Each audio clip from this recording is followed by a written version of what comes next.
Hi guys, Alicia with Working Dog Radio, Torchlight Canine, and Oil Capital Canine Fund. Thank you guys for tuning in to another awesome episode. Please check us out on YouTube. It's a new format for us. We'd love to have you as a subscriber. We're going to start doing some training videos and some other cool stuff on there. So we would really appreciate your follow on there. We'd like to take a second to thank our amazing sponsors. Without them, none of this would be possible. So, guys, please check out Kinetic Dog Food 513 615 6904. They are amazing. Horizon Structures, everything mild to wild in a dog kennel. They have it. They will drop it off at your door. Give them a call at 888 447 4337. If you guys haven't checked out Highland Canine Training yet, what are you waiting for? Jason and Aaron are amazing. They've got all kinds of courses, classes, and schools going on. Please check out Highland Canine Training at Tactical Police, the letter K, the number 9, training.com. Ray Allen Manufacturing, right there in Colorado. Everything is sewn there. They are amazing. They do so many collaborations with so many of the actual working canine guys in our industry, including me. Give them a shout. Check them out at rayallen.com and use the discount code WDR10RAY for 10% all things Ray Allen.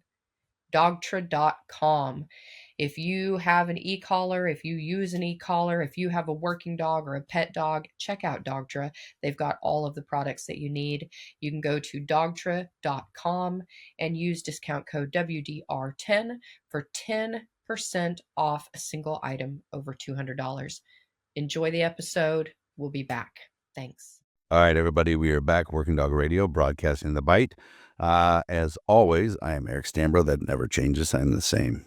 With me is Ted Summers from Tulsa, Oklahoma. Ted, what's going on? You got a handler class going? I got one coming up in about 12 weeks. I have a bunch of dogs here that we've been working and selling, and I've had 5 departments in this week and last week, and it's been an interesting week to say the least. So doing a bunch of spooky dog tests, doing a bunch of environmental testing. I washed 2 dogs on environmentals that by and large had a ton of drive, and I was like, meh.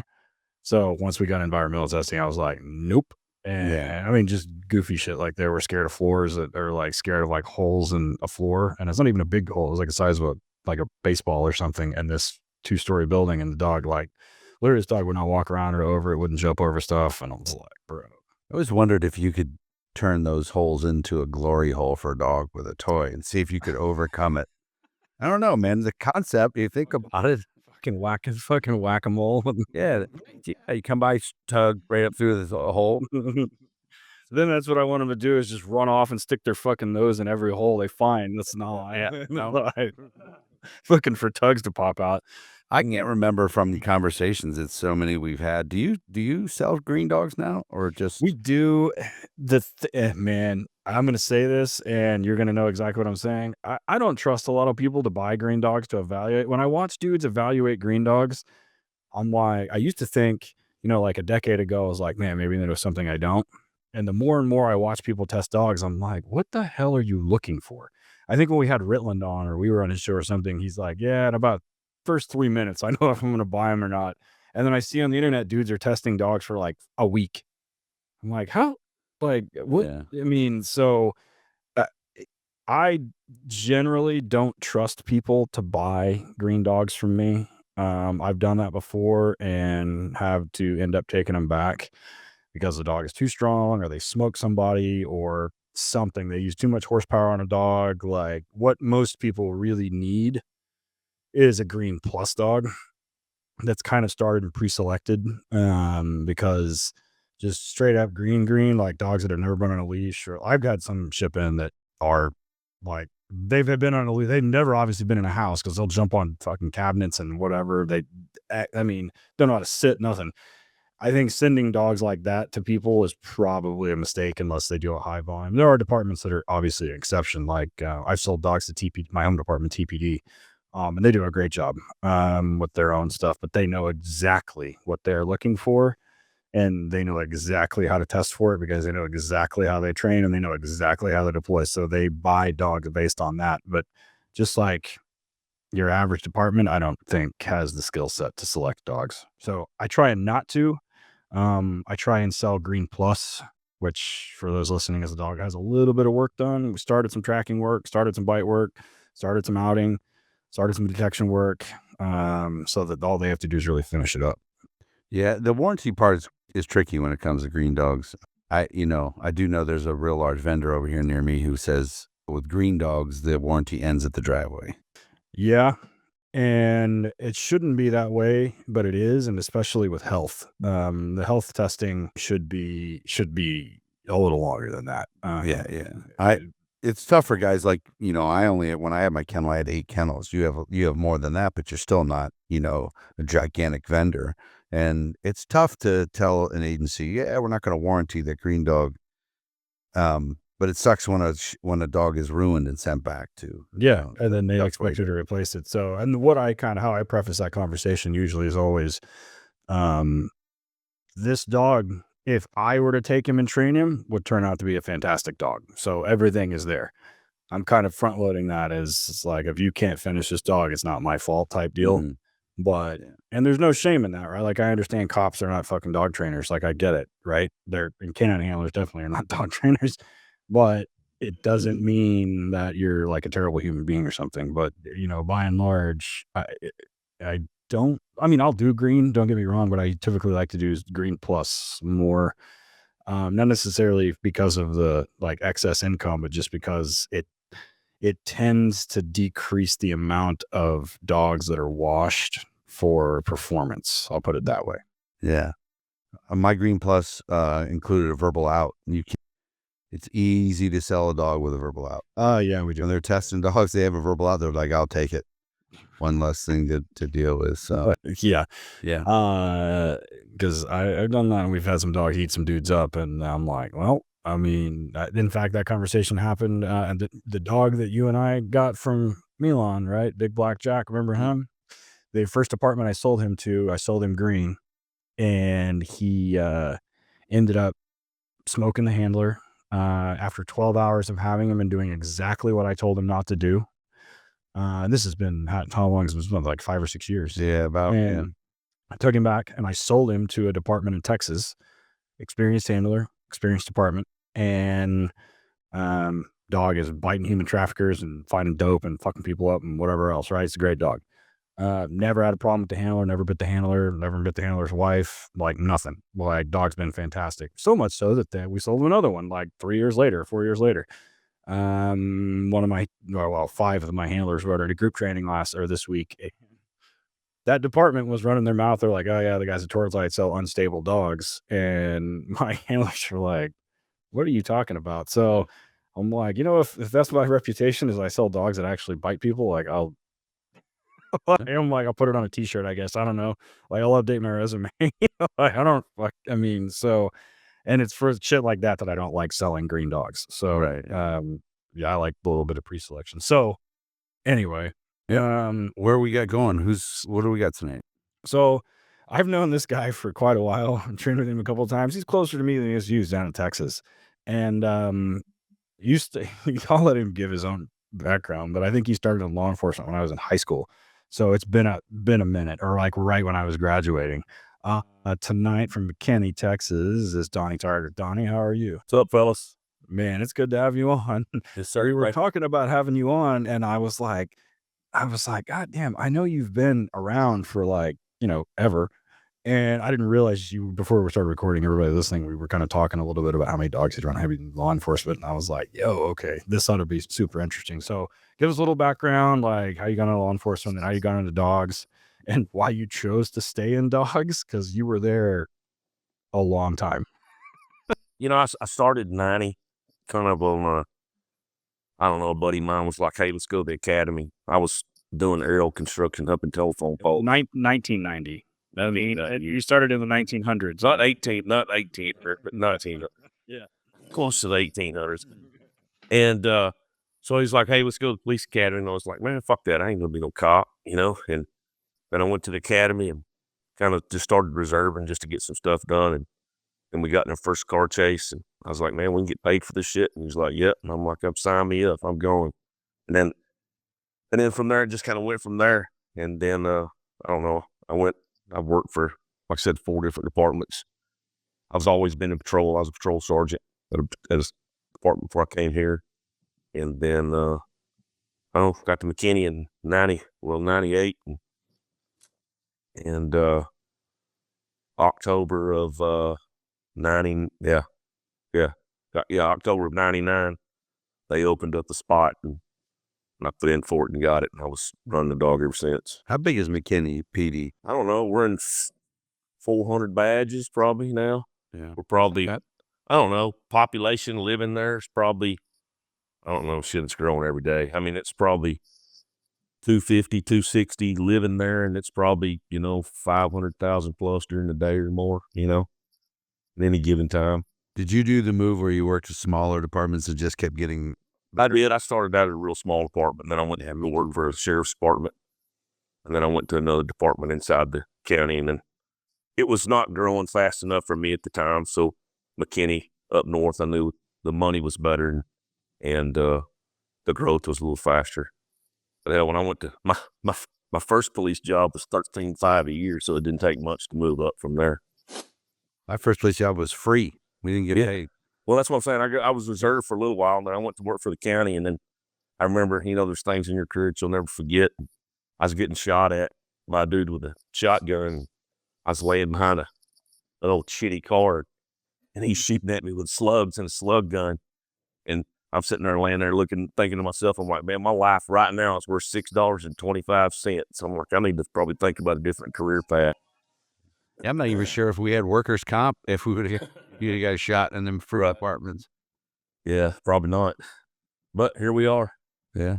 Where is McKinney, just for people who aren't from Texas? Just north of Dallas, 75, almost Oklahoma. Drove through it before, I think. Well, we go down that way, Ted? Yeah, I mean, I know where it's at because I've, Ardmore and Durant are 2 of my departments, and they're right there near. And I've sold a dog to Sherman, Texas before, and so I mean, it's all in that basically the Dallas area to the Oklahoma border is pretty heavily populated and trafficked a lot. It's also Tulsa was a big customer of ours when I was working in the Highlands. Yeah, I believe it.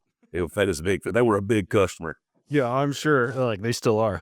Yeah. Oh yeah. We're not slowing down here. We were training out in a gas station in the hood last night, and TPD pulled somebody over, and the guy they pulled over thought we were ICE, and they waved me over to ask, and I was like, they looked at me, and I'm like, what do you want me to do? And they're like, he thinks you're ICE, and I'm like, do I look like an ICE agent? And this guy in the car I was like, what, you got dope or warrants? And he's like, no. I was like, you don't have to answer that. I'm not a cop. But if you do, right, these guys behind me had a bunch of handlers, and it was like, these guys care. Right. And I was like, nobody cares if you're fucking illegal or not. I don't give a shit. So when you were a kid or growing up, did you have dogs? Were you a dog guy? I always had dogs. We either had bird dogs or some type of dog, but we would always, back when I was a kid, we always had at least 4 or 5 bird dogs. And then I worked on then I did some ranch work and did some day work in the rodeo and in cowboying and stuff back in the day. And I had a whole shit ton of blue heelers that I'd run for catch dogs. I was really calling myself a trainer back then, but I just kind of knew what we wanted, and we just kind of, got the dog to do what I wanted and moved on. Yeah, we just had a real good episode on called Stock Dogs, and it was, cowboying with those dogs, with the cattle or sheep or whatever it is you're doing.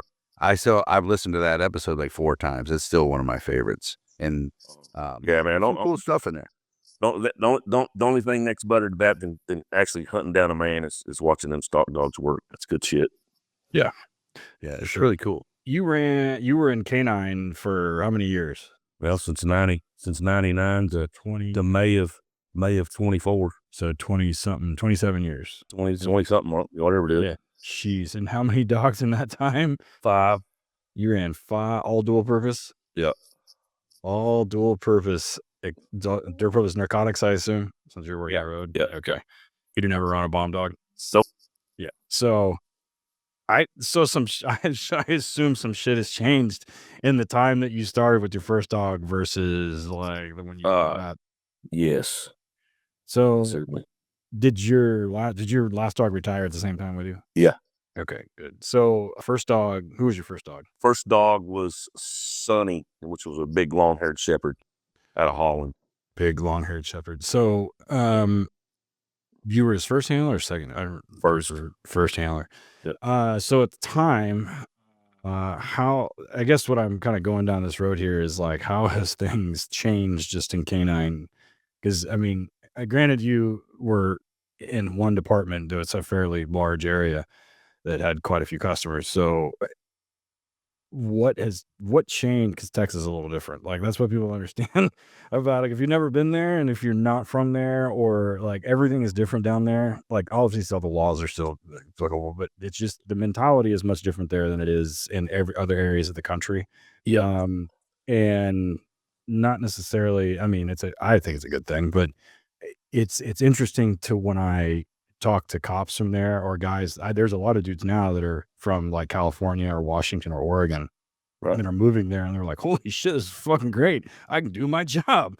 And so, what changed the most in canine from I guess 1998 through 24?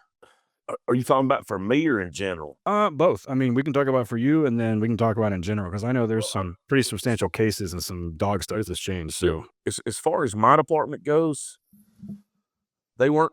I mean, we're pretty much just Graham versus Connor. I mean, so if we can do it, do it. If we don't need to, then don't need to. You know, I mean, there really weren't. We didn't have any real restrictions we could track for anything. Only thing we didn't really do, we had an accidental on a missing endangered person one time, so we quit using our dogs for that kind of stuff. But other than that, I mean, our stuff is really pretty wide open. Back in the day, a couple of my old chiefs were basically their only criteria is if you sent your dog, you better out. That was about it. There was no other criteria. I mean, it was if you didn't use your turn signal and you hit ground, you was probably going to have FIDO put on you pretty quick. So, but most of the time, like I said, that was our criteria. So, but as far as now, the kind of the stuff that we did back in the day versus now, obviously, you know, body cams plays a big part of that stuff. And, just kind of the whole, I don't know, kind of stigma in general. There's a whole bunch of fucked up cases out there, and like I said, I know you and probably, Eric and there's quite a few people that still, an out's not like sometimes not a huge thing until you need it. You know what I'm saying? yeah. And so, well, I'm not saying that nobody has an out, but I'm just saying that it wasn't that big a deal as it is now. So back in the day, we didn't really worry about it because our dogs outed. You know what I mean? We just spent a lot of time on it. If they didn't out, then back in the day, I didn't know what a breaker bar was. I just knew I had back in probably, I don't know, early 2000s, before I even knew what a brake stick was, I had a screwdriver that I made and pin it and welded a metal ball bearing on the end of it that I carried in my pocket with me to break a dog off. So, but I don't know. That's as far as the criteria goes, like I said, our department, I mean, it's still pretty much the same way. I mean, I made the policy, and so, it's going to be user friendly, and, but it's also CLIA certified too. So it's a national recognized deal. So it made it a little bit easier at work. You guys still car chasing?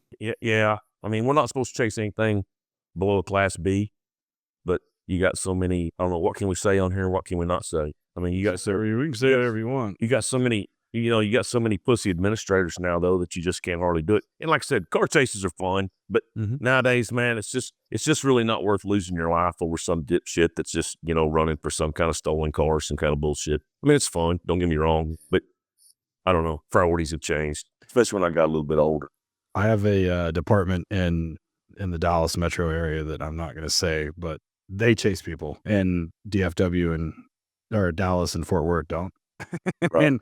and they'll chase them into this city, and they'll arrest these dudes sometimes after they bite them, and they're like, "Where am I at?" And they tell them, they're like, "Man," and even the shitheads know. They're like, Like, I would have not ran here if this is where I knew I was to run up. And they still arrest people. Oh, They still fucking bite them and chase them for sure. yeah. Um, But we can, but it's just, I mean, like I said, just the administration or some of the, supervisors that are in there now, they can't make a decision. They're certainly not going to take any kind of heat for a car chase. Yeah, that's the thing. When I left, when I retired, it was left up to the individual shift supervisor, whoever was the shift OIC that night. Right. And it was mixed. There was one lieutenant who would call off foot chases, dog tracks. He'd call off whatever bullshit. He was just a huge pussy, and he just was like, "You ain't chasing nobody on my shift." And that guy was the afternoon shift sergeant or lieutenant for years, and that's where all the young guys are, right? Afternoons. Yep. And he was tough to work for. Guys, there was a carjacking where the guy shot at the witness that was following him, and he terminated the pursuit because there were calls for service waiting. There's some like the canine supervisor that was in there when I left had got a nice guy, but he had no business being over a canine unit, none. And he was the same way. I mean, the least amount of work you could do, the better off he would be. And every time we'd have a dog bite or something, he'd just fucking shit down both legs just because he was going to have to do another report, Yeah. It's crazy. I mean, it was terrible. But anyway, police work is police work. That ain't going to change. They're all the same. We're going to go ahead and take our first break. We come back, we're going to deep dive into Donnie's dogs. When we get a handler on here, we're talking about this beforehand, we get a handler on here that's worked multiple dogs. I like to break it down, reminisce a little bit about each one and, kind of get into that stuff a little bit. So stick around. Don't skip through the commercials. As always, check the show notes for the discount codes. I think we're still blowing up those discount codes. And remember, guys, Dogtra came out with a new series of e-collars, but they came out with a new bark collar. You guys know I like that YS600, where they came out with one called the Smart Bark Collar. It was the YS600, but it has an on-off button because there's been a few of you know the feeling of taking your bark collar strap off as you're unstrapping it and setting it off on the dog, and then your dog tagging you, or you hold it and when you take it off. So that happens. So there's an on-off switch on there, and it works on the whining. Those of you who work bark collars a lot understand that dogs, especially shepherds, can get to a whine that gets underneath the threshold of the bark collar, and they got that new collar to take care of that. So stick around. We'll be right back. Hey guys, it's me again, back with some more awesome sponsors. I want to talk a little bit about Ray Allen Canine Manufacturing.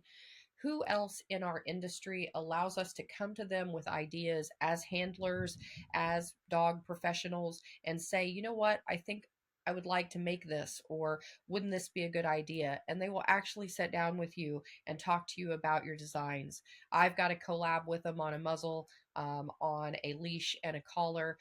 They're amazing to work with. Their products are top notch. They're made in America, in Colorado, and we love Matt. So give them a holler. Check them out on socials at Ray Allen, the letter K, the number 9, or visit them online at rayallen.com and use our discount code WDR10 RAY for 10% off. Guys, have you visited Dogtra lately? If you go to Dogtra, they have their new online portal, and it's really cool, very user friendly. You don't have to call them and order them anymore. You can go to mydogtra.com, and they have everything there. You can set up an online profile. They keep your orders. They know what you've used. We use everything, their ball droppers and poppers. We use their e-collars, their 1900S hands-free for our officers, their Q and their 280 for our pet clients. We use all of their products all the time. Eric travels around and does seminars specific to Dogtra, so you can have him come in and teach a class on how to use it. Check them out, dogtra.com, and follow them on their socials. We love kinetic dog food. Ted has been using the large format. It makes excellent tracking treats. He uses it for teaching article indication. It's these huge nuggets of food that you can lay down, grab, put in your trainer's pouch. The quality is excellent. We love Debbie and Dave. We have a great relationship with them. They want to know you. They will talk to you about nutrition, about what your dog's needs are. They'll help get you set up. Their food is available everywhere. We've gotten it off of Chewy. You can buy it at stores. Like, please check them out. KineticDogFood.com. Your dog needs these nutrients, and they are really specific to our industry's needs. They have a full line of supplements now. Please check them out. We'll have some soon that we can give away. Go check them out. Follow them on their socials at Kinetic Dog Food. They'll really appreciate that. All right, everybody, we are back, Working Dog Radio, broadcasting the Bite. Me, Eric Stambro, and Ted Summers with our buddy Donnie Tarter from McKinney, Texas area. Guys like you, I like to say, we handled a dog at like Lincoln's inauguration. I'm telling you. But we had a very similar start to our careers, man. I mean, I didn't get into canine. I got hired I started police work in 92. Yeah, 92. Small little departments, working up. Then I got to Canton, which my department, most of the time I was there, had about 175, 180 guys. Got into canine then in 05, but got to do everything else. So I even looked at some bigger departments, but I was like, yeah, I'm pretty good where I'm at. So we worked 5 dogs over like a 26, 27 year period. You have urns for each one of them in your house? I do. Yeah, they've all been cremated. Well, except for one, but we'll get into that here in a minute. Yeah, sure. So let's talk. So 99, you get in 98. You're not there very long, and they open up a slot in the dog unit. How old is the McKinney dog unit? How long have you been there? 94 is when they had their first one. So you had an opening during your career. So when I got on the police department in 96, we had, I want to say like 5 dogs, and then they had 12 for a long time. Then they had 9, and we had 9 when I got in for a while. And then we were at 5, then 6, 7. Then they've been at 7 for a long time. What did your progression? See, that's the thing here in Texas, man. It's just different states, like especially like Florida and Mississippi and Alabama and all that kind of stuff. If there's a 2-man department, they got 6 dogs in that 2-man department. Exactly. And up here, man, it's just not. I mean, like even Dallas has only got 11 patrol dogs. That's crazy. And so here, the biggest unit we ever had was 4 dogs with us, and that was back when we were still even smaller, when we were still, I don't know, 70,000 people probably. And we were just wrecking folks. And then for whatever reason, they went back down to 2. And we're running 2 now. Wow. Out of a 400 badge department. Yeah. That's okay. So let's get it. Then you get in there in 99. Did you have to try out? Yeah. There was 2 people, because when I first started at McKinney, there was only, I don't know, man. It was still fairly small, probably 50,000 people. But at the time, it was ranked like number 1 in the state for violent crime under 100,000 people. So we rock and rolled. I mean, it was busy. And then there was one other officer put in with me, and I didn't think I would get it because the other officer had quite a bit of badge on me, and I ended up getting it over the oral board and got it, and kind of went on from there.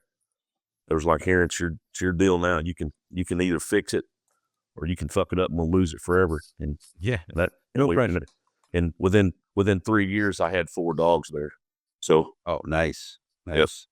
So first dog, long hair shepherd. How big? He was pretty good size, 80 pounds probably, 85. Yeah, that's always the first dog for a lot of guys. The 80, 90, 100-pound dog. Well, I mean, at the time, the guy that I was getting our dogs from, all them dogs he had were just big. I mean, we just really didn't have much choice. I mean, they were just all big. Yeah. So he was dual purpose dope? Yep, dual purpose, yeah. How old was he when you got him? 15, 16 months.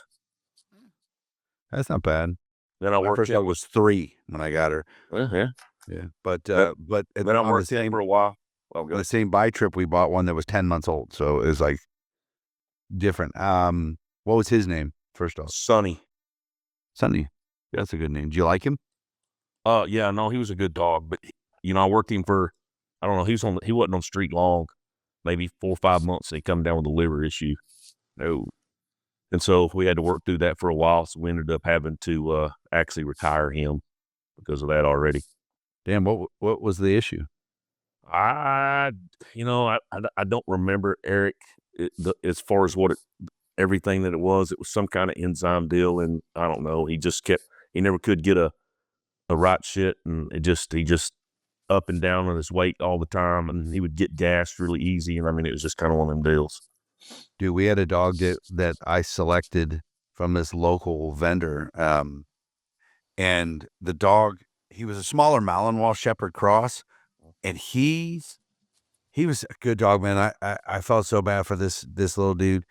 So his handler, it's a green dog, green handler. And the guy had been trying to get on the unit forever, and finally he gets in, and we give him this dog. It's going to be a dual-purpose bomb dog. And every day Mark was coming to training, and the dog just reeked of shit. And Mark was just so frustrated. And then the dog was blowing out in his car every day, and we were going to the vet. We're doing everything we can. And the dog was eating 10 cups of food a day. That's not good. He was starving to death. Yep. Like getting skinnier and skinnier and skinnier. Yep. And eventually the vet said, the dog is allergic to everything, period, everything. And nothing is sticking with him. We ended up having to euthanize him. I mean, we got him through training. He got on the road. He got a couple bites. He was such a nice dog, but he just wasted away. Yep. And Mark, he got a bath every single day, at least 1 or 2 every day, because he would shit just pure water and liquid. And I'd never heard of that before, and still haven't heard of it since. They said every protein, every grain, anything possible that you could feed him, he was allergic to it. You could do raw, you couldn't do anything, and it just tore him up. It's sad to see the dogs that can't get that bowel right, and it's tough. So what'd they replace him with? Another big shepherd. And then he worked that. Yeah, that was Bear. That was probably, as far as probably the best dog I've ever had, it was probably going to be him, just because he'd done so much work. That dog, he retired. He was, I don't know. We retire them regardless of their health at 10 years old. And so he was, I don't know, probably right at hitting that 10-year mark when we retired him. But he had 147 apprehensions and 56, 57 street bites. Nice. But he was one of them dogs, kind of like he was good on the street. He was a pretty soft dog, but he would bite you. I don't think anything was very personal with him. He just did it because he just was told to do it, But he was one of them kind of, I don't know, like USPCA trial dog. Oh yeah. I mean, I've won up to a second place with him in nationals. I placed in 10 out of 11 nationals I went to him, and hell, we won regionals. I don't know how many times. I got 80-something trophies I've won with that dog, plus all the street stuff, which trophies shit don't mean nothing to me. Don't get me wrong, but yeah, that dog was it was one of them deals where you didn't second guess him or nothing. When you put a tracking harness on him, you just followed his butthole. That was it. You just did. If you did anything different, you screwed it up. Yeah, I was going to ask, is tracking your bread and butter down there? Yes, that's my. I don't know. I'm getting old now. It's hard for me to do it as much anymore. But yeah, tracking here is. We do very little scent work compared to most places. I mean, probably the last year and a half I was in canine, I bet I didn't do 15 sniffs. Yeah, Canton turned into that too. Everything's man work. Too busy chasing calls. Too busy. Yeah, there's nobody pulling anybody over. I know. That's real big in tracking too, and it's one of my favorite things to do. Well, you can't catch nobody. You just can't. I mean, you're losing your stuff. I mean, when you quit tracking, you just you lose so much value out of the dog. And not every dog is going to do it. I get that. Yeah, and it's one of those deals that I think there's a huge misconception around tracking anyway. That to be successful, you've got to find the person that you're looking for, and that is not the case. And so many of our guys are successful with helping with prosecution by finding evidence or confirming flight path or whatever. One of my handlers had a deal the other day. The guy was out shooting at people, and it's one of our OBN handlers, and they track with a dual purpose dog looking for this guy, and they get into a ditch next to a road, and the dog just goes fucking apeshit, spinning up, and they tried to cast across, and cast downwind, upwind, across the road, and they're like, yo, he got picked up. Hey, ping his cell phone, and he's 3 miles away at his homeboy's house. But they would have never have lied. They was like, oh, I mean, and I say this in handler schools. I tell them, like, unless they get picked up by aliens or a helicopter, you don't just lose odor in the middle of a field. Right. Like, you missed a turn or something. Like, you got to use some fucking common sense. But I used to hate tracking. I think it's because I was taught to train it. And when I kind of did my own thing and figured out how I like doing it, I mean, my guys become much more successful, and a lot of our guys are successful right out of class, which is a testament to, like, I think that. But anytime somebody they tell me, like, you've been to seminars, and I hear dudes tell me all the time, like, hey, he's not a really good tracker, but he does building searches well. I'm like, that it's the same odor. I mean, no, why? It's the same fucking odor, dude. You're just not You good don't at it. Yeah, you're not good at it. They're just too lazy. They don't want to do it. They just think the dog's just going to carry them somewhere, and they're the biggest weak link. And like you said, you got to have a little bit of common sense, but you got to kind of know how to do some of that stuff. I was just out in California, and those guys hardly any of them track because everybody's got a fenced-in backyard. Yep. And I told them, I go, 2 things you guys are missing on large parts of the country. You don't track, and what we have advantage of on the East Coast is basements. Right. Every dumbass hides in the basement. Right. Yeah. And they can't get out. Well, up there on the left coast, though, they got a helicopter for every, Yeah. They got 10 helicopters for every department, Yeah, they know where that dude. We're gonna use him to find him. You mean the guy right there that both helicopters can see with the FLIR? I got right. But they still get at it. As almost the areas over there that get at it. So you're getting in there in the 90s, early 2000s. Your dogs are crushing people. Was it still the era of scratch pants and a bite sleeve for your training? No suit? When I went to the first academy, my canine academy was taught by a good friend of mine, which is an ex-Garland. He was retired Garland PD. And I don't know, man, probably, 75, 80% of our stuff was on a big bite bar sleeve, big jute sleeve. And then kind of at the end of it, we'd go to an undercover, and then we'd hit a bite suit just a little bit. And so I just thought that's the way you done things, and you kind of stay there, and you get, I don't know if it's being lazy on a younger guy's part. It's more not knowing, I just thought that that's what you done. And I was lucky enough that my dog kind of on his first bite was kind of, I don't know, a little wishy-washy on his first bite, but he got it done, And then after that, I didn't have to really worry about it much. But yeah, back then it was very, very little bite suit stuff. I mean, we did undercover stuff, but nothing like you see now. Nothing like the armor, or the leather gauntlets or the news. We did some newspaper wraps back in the day on that stuff still. But that was about as high speed as it was going to get, And then the bite suits you did have with them big old Ray Allen, Michelin man suits, because everybody, it hurts, or whatever the case may be when you get bit. You probably never practiced leg bites. We did a little bit with the suit on.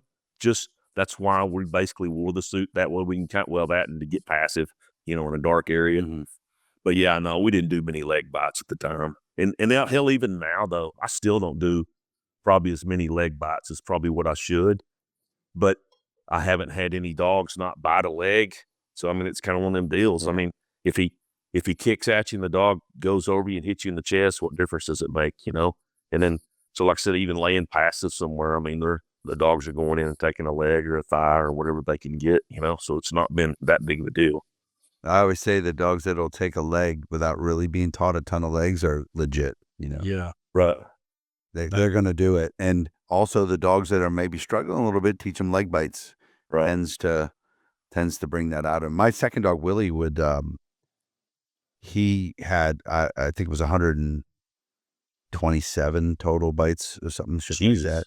He had, we almost never wore suits. It was all, back in the day, it was sleeves. Most of his bites were in the leg. Yeah. So I say, you said, I'm not jumping.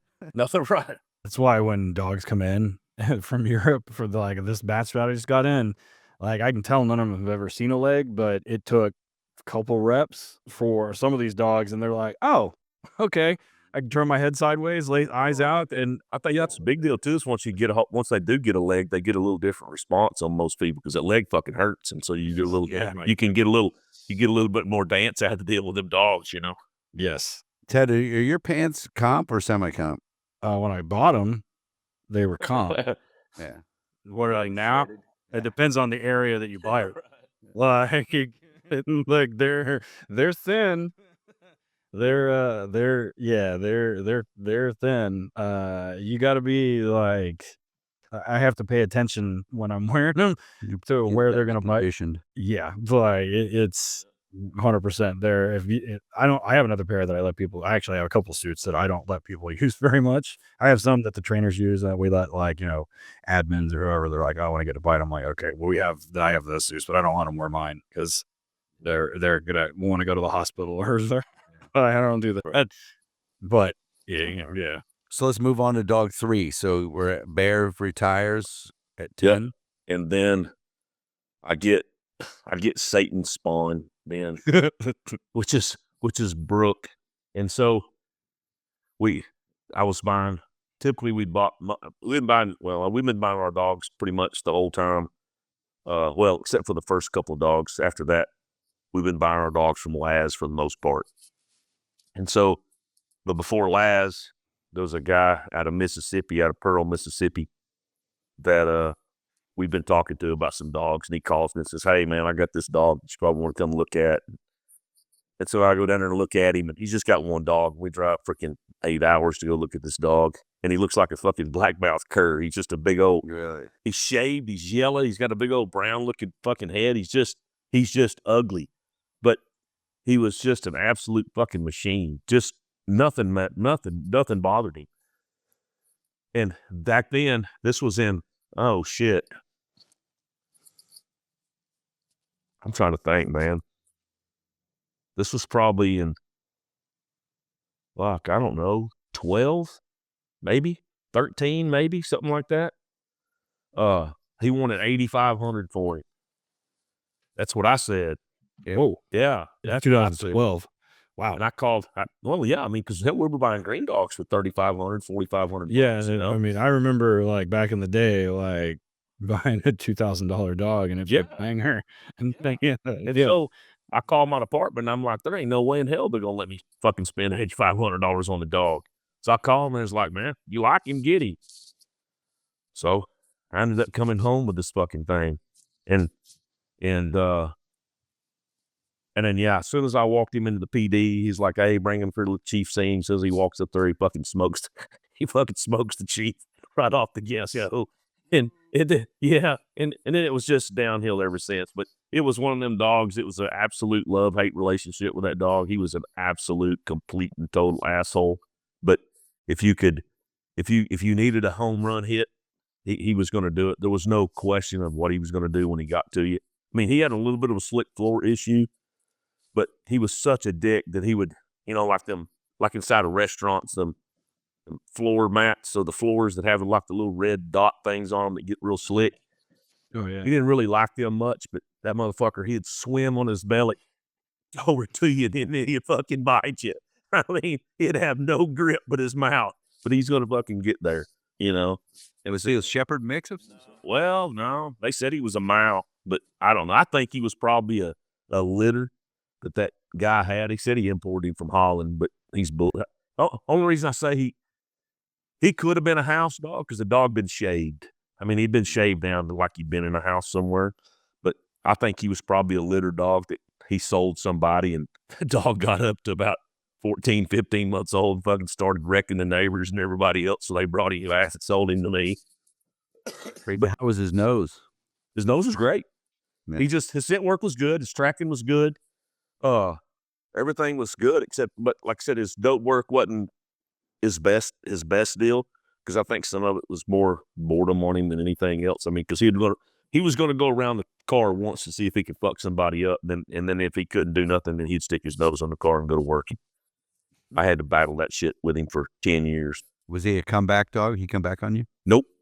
No? Never did. I've never, I've been lucky enough to not have any dogs come back on me. Oh yeah, that's real lucky. But I've had some asshole. Like I said, he was an asshole. The dog I got now is an asshole.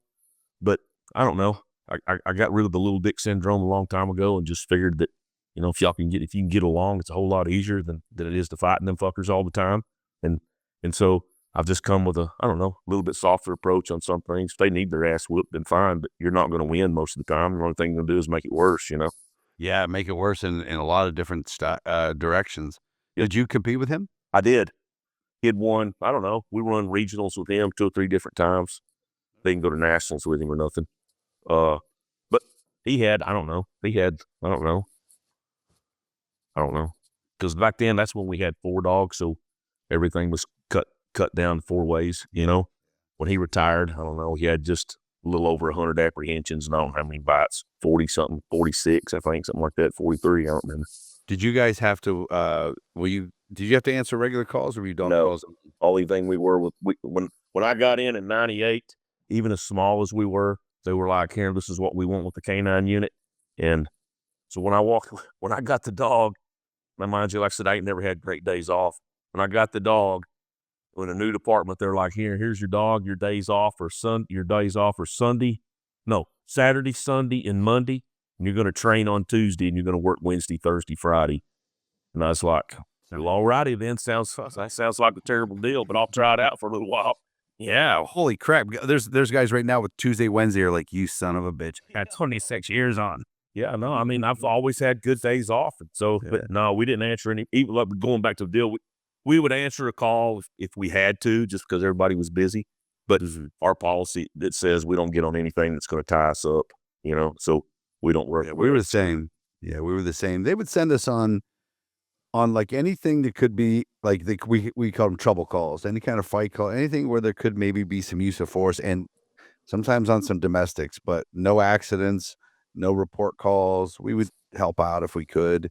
Not everybody, but I remember if they sent you on an accident, you had to be the only car available, and you were only to be there just to make sure nobody's hurt, Yep, gets the same way with us. Clear it up or whatever.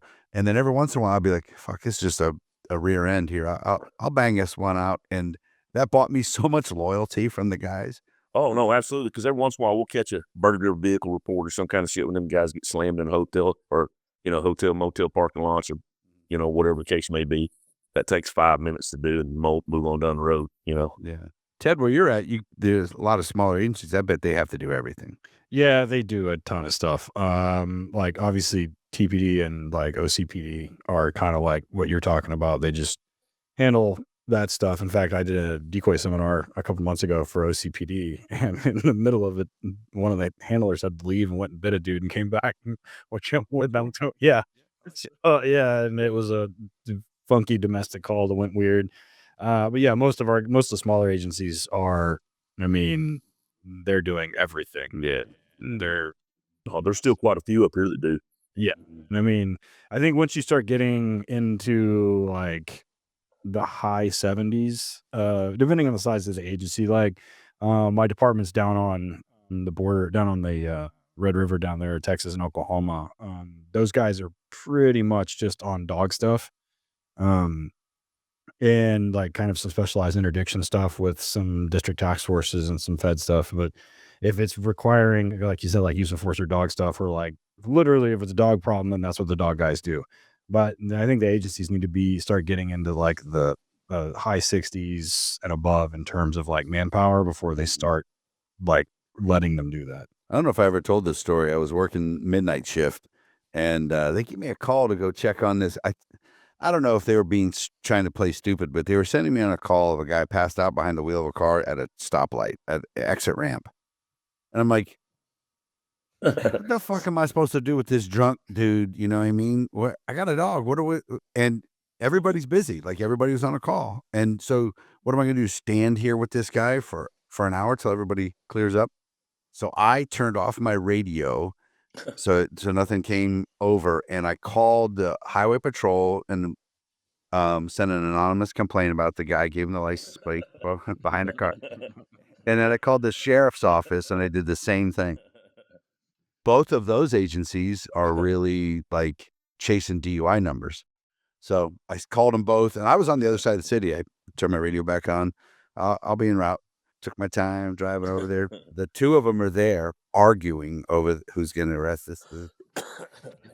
And it's in the city limits, too. I'm like, you guys good? You okay? They're like, yeah, it's in the city. Do you want it? And I go, oh, I got a dog. And they're like, oh, I'll take it. Because, pressure on them dudes. It was great. Absolute. A lot of GOAs in my time, too.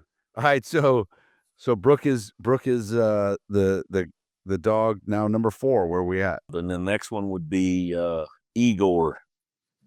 Igor was a little shepherd, probably, I don't know, probably one of the top second best dogs I've ever had in my hand as far as a tracking dog. I mean, it was one of them, but I had him for, because we were supposed to get him for another officer that ended up getting fired or something, and I ended up having to keep the dog at the house, so I just worked it. So it was with me for, I don't know, almost a year before it even hit the road. And so all I did was do some bite work with it and track with it. And that's all it did. It didn't see grass it only tracked on concrete and hard surface for probably the first 7 months of its tracking. Damn. And then we hit grass after that. So that dog was one of them deals where, I mean, if you could be caught, he was going to catch you. But he, I don't know, had him on the street for a year, had a couple of bites, tracked a dude one night and really nice track, and tracked him. The dude's hiding in some bushes and just his back sticking out. And I sent him in there and he bites the dude in the ribs and pulls him out. And as soon as he pulls him out, I could see I don't know, just a different look on the dog, just a different vibe. And then from that day forward, that dog wouldn't do nothing after that. Just completely shut down. Jam his neck or something? No, he just shut down. He just turned into a complete and total fucking coward. Wow. Yeah, I got him from Laz, and I called Laz. How old was he when it happened? I don't know, Ted, 20, I don't know, 2 years old, maybe, something like that. That's so weird. I mean, it is an animal. I mean, like, so I called dog shit stuff. So, because I called Laz, because I seen, he'd bat and he did all the stuff, but there was a couple things that I seen that I didn't like. So I called him and I said, hey, man, kind of here's the deal. And he was like, well, you should have caught it already. And I'm like, well, I'm not calling to bring you back. I'm just telling you, if you're buying dogs from this dude, whoever you're buying from, watch it, And so we ended up keeping him. So I say ended up keeping him. So we had Laz, I was putting on another handler school, and Laz come down. He goes, hey, I want to come down and spend a few days with you. I'm like, all right, come on. So I brought that dog out and didn't tell Laz nothing about it. And he beat that fucking dog and just shut him completely down. And Laz was like, what the fuck? And I'm like, well, bro, that's your dog. What do you want to do now? And he was like, fuck that. And he ended up taking him back and giving me another dog. Oh, way. Yeah, no, which was nice. I mean, but it was one of them deals. But like I said, yeah, that dog ended up going to the Panama Canal sniffing containers. Dope dog he was a great dope dog. Yeah. But it was a shame because, like I said, that could have been the, I don't know, like, I ain't gonna say the ultimate police dog, but he was just, everything about him was nice until it came to that. It's just like, fuck it, I ain't doing it no more. Yeah.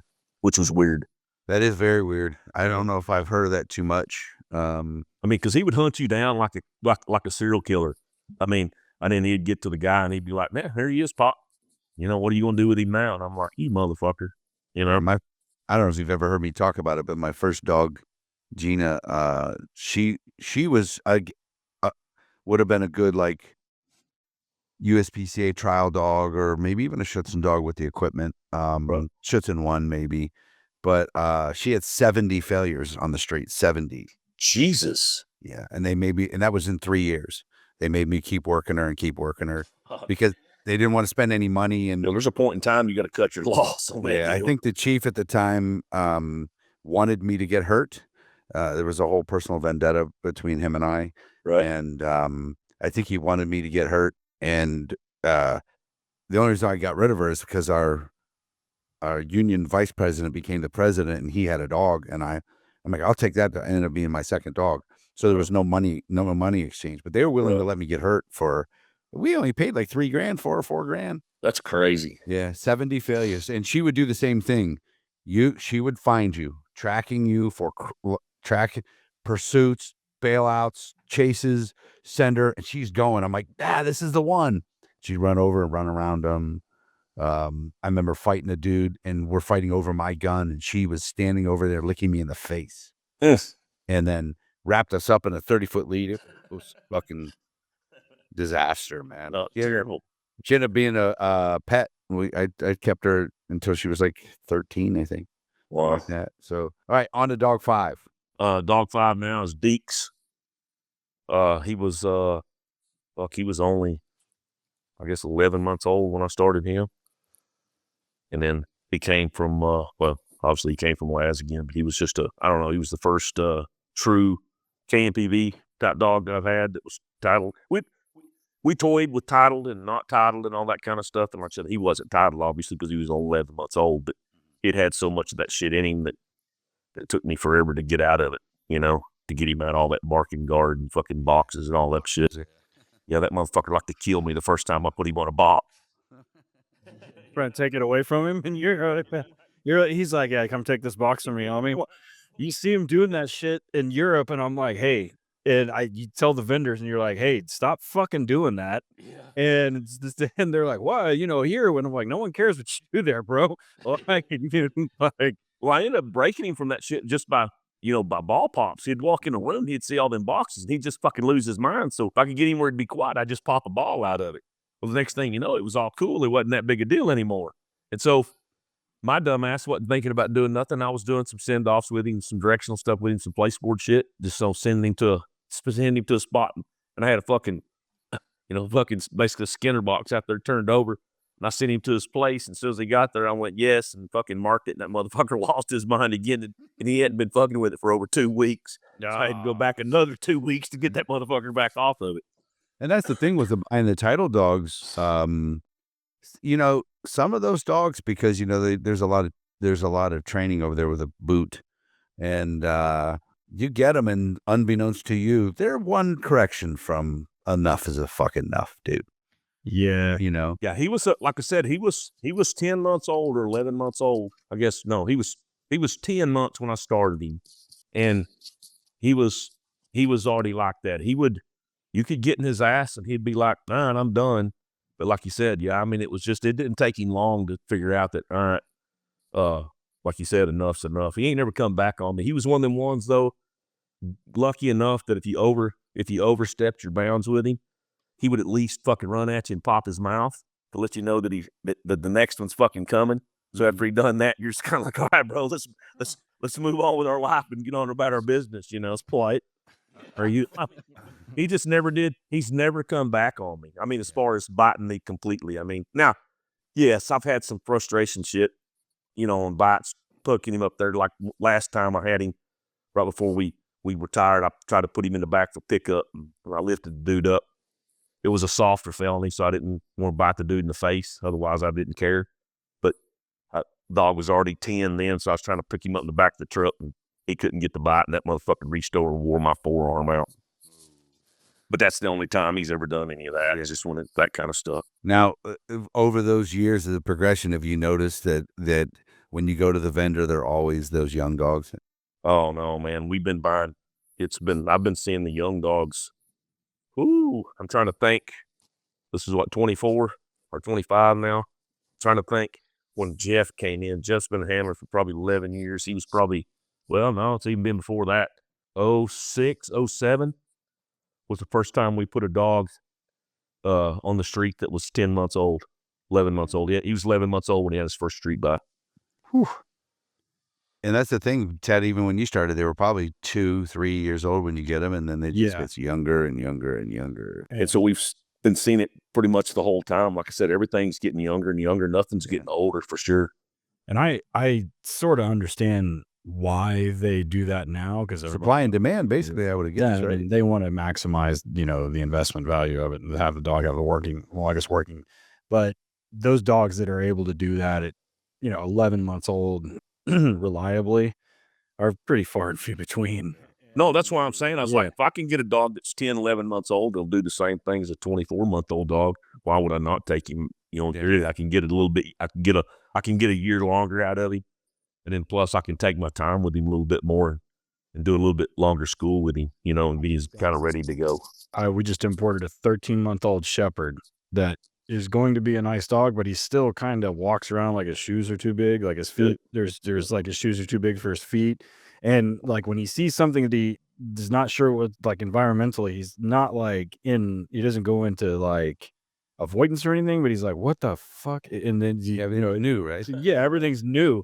Like the motherfucker hasn't seen anything, and like, which is fine. Like I don't mind, but I have a real like aversion to like selling this to a police department. Be like, oh yeah, he's ready, and I'm like, man, he's not ready. No, that's the thing, bro. Is you got so many people out there. Like I said, I mean, I've been training dogs for a while. I ain't trained nothing near as close as many as y'all have, but it, there's so many people out there that want to talk so much shit and have not a clue about what they're talking about on a dog. And like you said that earlier about taking in young dogs and screwing them up. I know there's a department up here by me that's been putting, I don't know, probably sent 3 or 4 back in the last 5 months or so that they have just completely and totally fucking trashed, and their trainer won't take any kind of responsibility for that. I mean, just fucking ground and pound these 11, 12-month-old dogs, and their theory is just that you gotta beat these dogs in submission to make them work, and completely fuck them up, man. I mean, and then a couple of them, they had 3 that were done so bad that they finally put all 3 of their hammers in the hospital at the same time, nearly. Yeah. We call that a clue.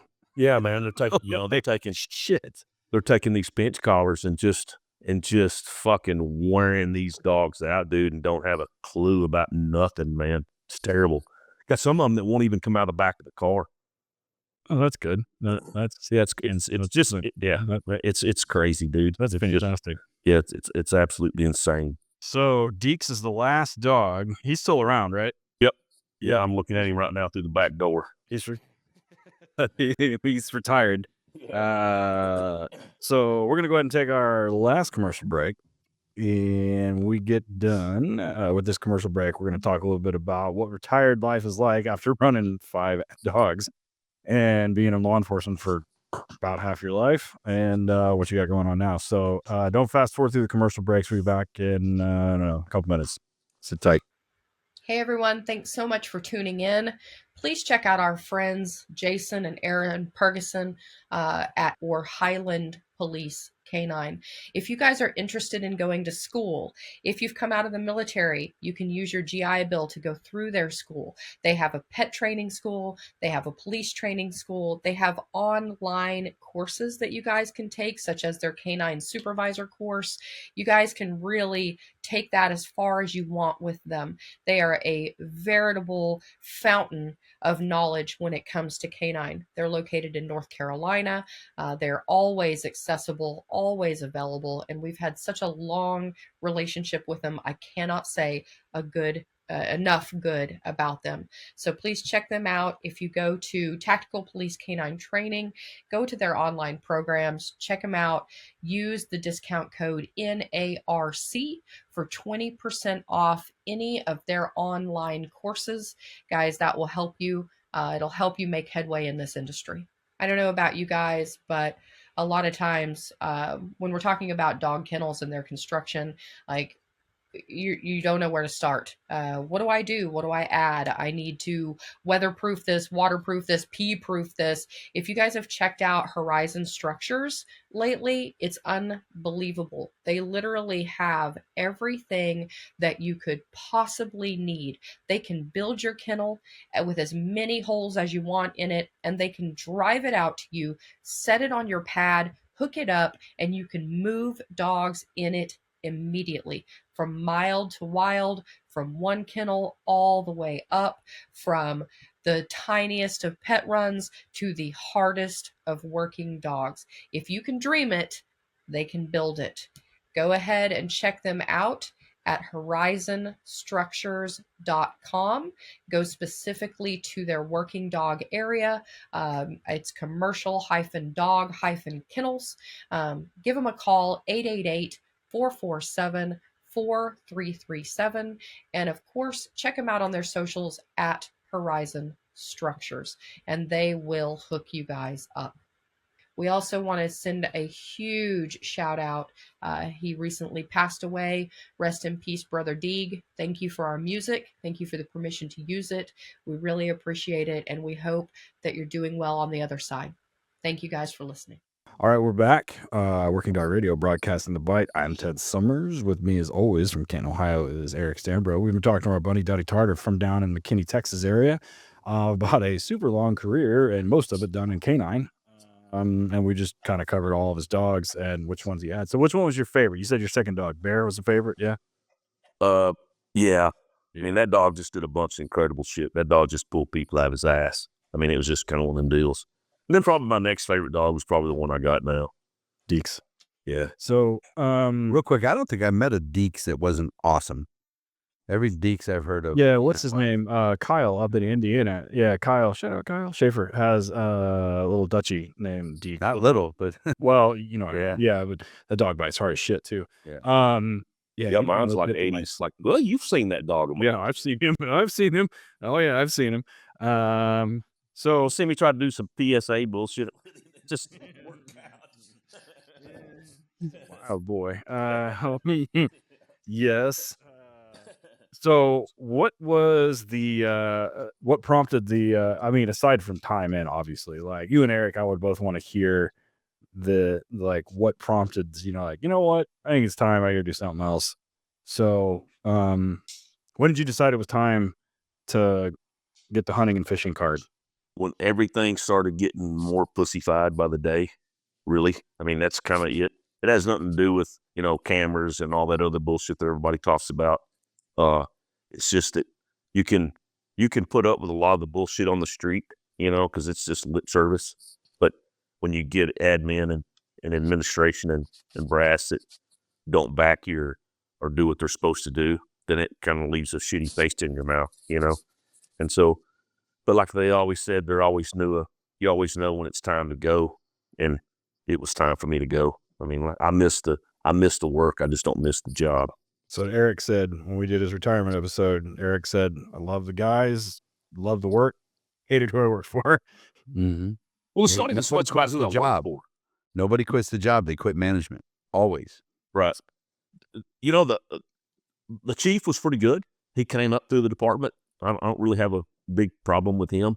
It's just that there's a problem with a bunch of the cronies that's underneath it, And like I said, I don't know, police work in general just got so soft and everybody got their feelings hurt over everything, and you got to just walk around on eggshells.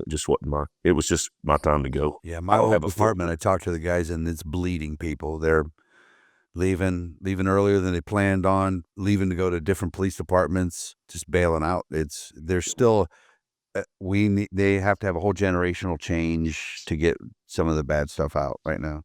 When you came to McKinney before, you were just kind of trapped. People just didn't leave. I mean, it was a good department. You just didn't leave. You stayed there and you retired. But now it's not so much so anymore because they're just hiring a bunch of, like I said, I don't know. They're not hiring police anymore. They're just hiring kind of call takers and people to drive around. Yeah, and Ted knows I'll get all fired up over stuff like that when my retirement episode. But one of the reasons I get so upset about it is we spilled our own blood there. We put our lives in that place. We weren't making shit. I made $23,000 a year when I started Canton PD, $11.10 an hour, and we just went and got it, man. Living in uniform, chasing overtime and extra jobs just to pay the bills. And then for you guys, as in the people listening to us that are administrators, to just ruin it. It's absolutely ruin it for everybody. It's just unbelievable. One of our buddies has been on the show before. You know him, Billy Sawyer. Mm-hmm. Like, he quit working for his department and is doing something else. I don't know if I'm supposed to say what he's doing, but He's kind of the same thing. He's like, Alicia talked to him today, and he's like, we're like, how do you feel? And he's like a weight's been lifted off my shoulders, and it was just one thing after the other with fucking admins the entire time. So Yeah, no, man. Like I said, I don't miss it at all, dude. I mean, that's the thing is I kind of, I had 2 full-time jobs during the time I had, I was trying to do my own dog business here, plus working at the same time. So I was getting, well, this is another kind of a milestone most people don't do. I was 31 years straight on deep nights. Oh shit. Yeah. And so, whoa, yeah, so there was 31 years there that I got 6-7 hours of sleep, at the most, And so, then when I kind of started my own pet deal here, I'd get home at 5 o'clock in the morning, get a shower and get in bed by 5:30. And I was up by 10:30 every morning training dogs until 3:45 or 3:15 to take a shower to go back to work again. And I was doing that 7 days a week, Yeah. And so now it's like the hardest part was learning how to kind of manage my time, because then it's like, now, I get time to go fuck off now. I don't have to go. I'm not on any set schedule. And then next thing you know, you're down there in the fucking training barn until 2 o'clock in the morning trying to get dogs caught up, One of the best things about retirement is no more alarm clocks. If you don't need an alarm, I have not had an alarm clock yet. No, that's a great time. I mean, like I said, it just, But here's a funny thing, man. All the guys I know that spent their whole career working midnights, all are got some conspiracy theorist in them, and I don't know, still out there. they're they're watching the RFK nomination through, and they're like, he was right. Exactly, he was right. See, it's amazing though. Like I said, working that many years on deeps, it only took about 3 days to get back on a normal fucking sleep schedule though. Like, I like it. So we hear you saying the pets. What'd you call your company? Your pet company? Blue Line Canine of Texas. Blue Line Canine of Texas. You're doing you do mostly board and trains, or you do lessons, or what do you do? I do all the above. Yeah. I've been doing a couple personal protection dogs here and there. I got a couple personal protection dogs coming in for training here before long. Mainly just vets though. I mean, I've been doing a few schools here and there. I don't know. I'm trying, like I said, I'm trying not to work too hard, but I don't know. I say a midlife crisis. I'm a little more than midlife, but I don't know what I'm going to do now. I mean, I was going to build more kennels, but I don't know what I'm going to do now. Yeah. I'm trying to figure out some way I'm getting somebody else to make me some money instead of me having to do it all the time. Yeah. Me and Ted both were never doing pets, and now, $1 million a year later, we're doing pets. Well, all pets are kind of where your money's at here. I mean, like I said, well, y'all know, y'all are in the police dog business. That's a hard fucking business to make a living in, Yes. So, and so although there's really nobody up here. I mean, there's a one guy, nude guy up there now that's opened up a dog vending business right down the road from my house. But there's really nobody up here. The market would be, I don't know, fairly easy to get, but it's kind of like, I'm sure y'all are like everybody else. I've made a lot of friends in this business, and I've pissed a lot of people off. And so it's kind of one of them deals. I mean, I tell everybody, I'm like, Scott, you like me or you don't. And I've pissed off a bunch of people, and there's some people that won't buy a dog from me just because I'm Donnie Tarter, 100%. Down there. I 100% know that. Like, you couldn't give them to them. Like, there are people that won't buy a dog for me because it's me, which I don't really give a shit. But well, that's kind of me. I'm just like, if I don't know everything, but I've spent a lot of time trying to figure out some shit, and that's the thing. It's like I told everybody wants to come to a vendor that's got, 75, 80 dogs, and I'm just not that guy, Yeah. My deal is I may only have 4 in my kennel, but there'll be 4 that I'd work too. I mean, I'm not going to sell bullshit, but yeah, and I don't need to tell you, like you said, like the people that are hiring, now, and the people that are taking canine positions now are, you have guys that are senior trainers in units that are fairly large, and they have, I have dogs that have been cops longer than they have, and they're running a unit, and they're still working their first dog, and they want to pick a green dog, and they're like, I call it the illusion of choice. Yeah, there's a department by us that I put their trainer through his last dog school with him and his dog, and he's the trainer now. Whoa, interesting. Well, so it's always interesting to me, like when they're like, "Oh, how many do you have to pick from?" And I was like, "Enough for you. How about that?" So it's always interesting to me when, and then I see the dog, and this is nothing against like large kennels, but because I have 40 slots now, and most of them are sold, and when they Right. come in, and they'll tell me like I just sold two dogs to a department in the Dallas Fort Worth area, and they came up, and their head trainer is a guy that he's run 3 or 4 dogs, and he knows. And I had 2 dogs that are very much about that life, and 2 of them are a little younger that I think will mature easier with these guys.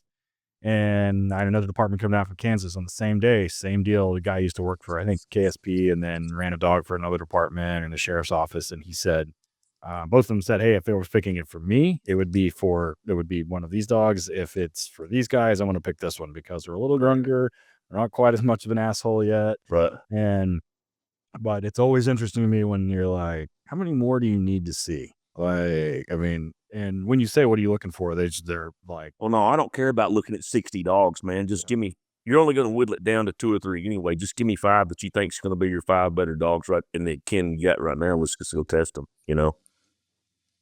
There's always going to be a good day and a bad day. I mean, they ain't going to always shine. Well, they're still animals. No, that's the thing. They do these dog shit. They still do dog things. Well, no, that's what I'm saying. But everybody, like you said, all these new kids want to come out and look at 65 dogs in a kennel. Fuck all that. I ain't got time for that shit. Don't want to do all that. Yeah. I mean, I have 12 in this X class and showing 12. And the other thing I did is like, I did all the handling, or my trainers did. And then we did all the testing, and I'm telling them like, I don't know what's going to happen because this is the first time these dogs have been in country 6 days. And so you're going to see the environmental testing and the spooky dog test and all the other stuff like firsthand. And Right. with these senior trainers standing there, I washed 2 dogs. I was like, nope, put him up, back. That's new. Fuck that. And No, there's no reason to even find to fuck around with some of that stuff. It's just as easy to get a dog that's a little bit more of a dickhead that you can work with, and then trying to build some dogs up on some things. Yeah. So now that we're retired, what are your plans now? Just besides not working? I know you just went hunting. So I did. Well, I just went on my last hunting trip this last weekend. That's where I got this fucking flu B shit. But no, that's it, man. Just like I said, I got a handler school coming up in Texarkana, and then I've got another one coming up in Sherman, and then I don't know, doing the pet dog thing, and like I said, working on some personal protection dogs, and I've got two police prospects of my own now that I'm trying to get finished to get going. But I got one that's just an absolute fucking prick, and then I got another one that's pretty good. But I don't know about the shepherd. I don't know if he's going to get going or not. That motherfucker, I end up having to put him down. Yeah, that bad. No, he's a dick, man. I mean, can't nobody get around him but me, and that motherfucker's tried to light me up 3 or 4 times. And how dogs like that? They're just defensive for no reason. yeah, it is. This is absolutely. And the other thing I don't like about him, every time you see him, that motherfucker's in a complete 360 at 150 miles an hour. Which eventually he's going to fucking unscrew. Is what's going to happen. Yeah, no shit. So before we go, you've been around a long time, seen a lot of dogs. Shepherd or Mal? Man, Eric, I do love me a big old shepherd, but I do love me a big old Mal too. So I don't know. Like I said, my deal was tracking, bro. And it's my deal. I don't care what flavor you are, as long as you'll put your nose down on the ground and give me a half-ass chance of catching you, I'm good with that. Because back, like I said, when I first started, my guy was like, man, Mals are stupid. They can't track. They can't do this. They can't do that. And I'm like, well, that's what I just thought. And then I got my first Mal, and I was like, man, that motherfucker tracks as good as my old shepherd does. And then, and to answer that question is when because I had Brooke was such a dickhead with a Mal. He was my first Mal, and I was like, man, I'm just not going to deal with that again. So I went to go get a shepherd, and I tested a shepherd that was just about as big an asshole as he was, but it was a shepherd. 2 things. I hate black shepherds, and this was a black shepherd, and he was a complete dickhead. I was not wanting to get. I have 2 right now. I got 2 right now. I'll give you.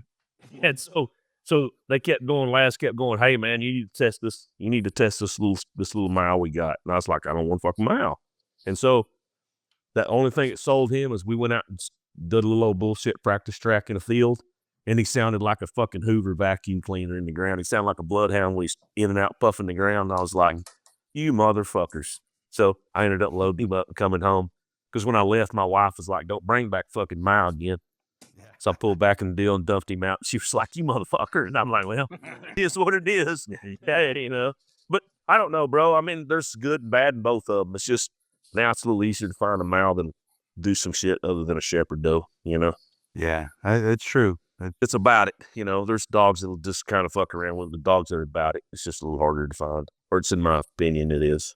I've become a Malinois guy. I'm mostly a Malinois guy, but I've always said that a really good top-notch shepherd is a dream to train. I got one right now. A solid bronc from Casper. Yeah, and he's Casper the Unfriendly Ghost, but he is about that life. And well, no, the thing is just, I don't know. They're just, to me, they're just I don't know. I ain't gonna say easier to train. They're just more forgiving than a Mile. I think when you fuck up a Mile and you tell him that this is the way, he just don't want to change none forever, you know? And Mal seem to hold grudges. No, they do. But like I said, they just, I don't know. You train them one way and they just take it to heart. And they just if you screw it up, it's just hard to fix it. You got anything you want to promote, like any social media or your website or anything? I'm in the middle of getting my website redone. But yeah, my social media stuff on Facebook, I just advertise. I don't even really advertise all my stuff just on Facebook, and it's Blue Line Canine of Texas on Facebook. All right. I'm going to look that up here. I know we follow each other. I don't know if I follow that or not. I have to look and see. Just pet business. You know, like I said, it's just, but yeah, like I said, I'm just trying to, I don't know, nothing. I was going to put in more kennels because we do boarding as well. You know, I was looking for something, like I said, that boarding's pretty easy money, you know. But if I can find something for somebody else to do that I can kind of get back to the police side of stuff too, where I really like doing, you know. That's where Ted's pretty much at right now. And I'm not quite. Well, no, pet business is good, man. I mean, that's the thing. I mean, training them though, I at least got out of that part. Oh, Eric training. Eric retires every 4 months from canine. Yeah. No, I'm not the pet side. I have 7 or 8 trainers. See, I just got to get off my ass and get some trainers done but I just don't trust nobody. So it's just kind of one of them things, you know? Yeah. We've built some up and we've brought in some from outside, and I have 3 cops that work for me that nice. Do great, you know. So the build up ones, it's so slow. Yeah, I make them do puppies for like a year, dude. I wish I could make a living on puppies. Puppies are easy. Yeah. Puppies also get the best social media bang pictures, man. Yeah, if you could make a living on puppies, it'd be great. Yeah. Ted, you got anything coming up? I'm going to Canada in March, Edmonton for HRD, and then we're going to Boston after that with Mass State Police. And then I got a handler school coming up, and then more green dogs coming in, and then I'm going to Bulgaria in April for this thing that Alicia and I are working on. We're basically building our own kennel in Bulgaria, so which is a kind of tied to another project, which we'll talk about when it's time to do that. But I guess, are you going to vend some dogs out of there too then? Or are they just for you? And both. So you'll do both. Oh yeah, we'll do both. So it's kind of an interesting project because it's run through a university, and there's a health component tied to it and some other stuff. So right. Kind of without getting too much into it, I just got really tired of the way that the industry runs, and I got tired of the Europeans treating us like we're fucking stupid. Yep. And then they never miss an opportunity to tell us how stupid we are. And I'm like, yeah, we're the ones biting people. And it really pisses them off when I tell them, like, the best canine trainers on the planet are the Americans and the Canadians, because we do it more. Like, right. I mean, just sheer numbers alone. We do it more often. We use the dogs more. And like, I don't care that they think that the cradle is Northern Europe. Like, I don't give a shit. I don't, because it's not how it works here. It's not how it works. I don't care. And I'm fucking tired of it. So, that's sort of where this project's going, but, yeah. So, and it's gotten quite a bit of traction already. So, Yeah, outside of that, I'm not doing shit. Like, I'm just more of the same. Get up every day and go train dogs. And yeah, so I'm gonna try that glory hole trick. I'm gonna see if that works. fucking whack-a-mole with that. I'm gonna try it. I'm gonna see.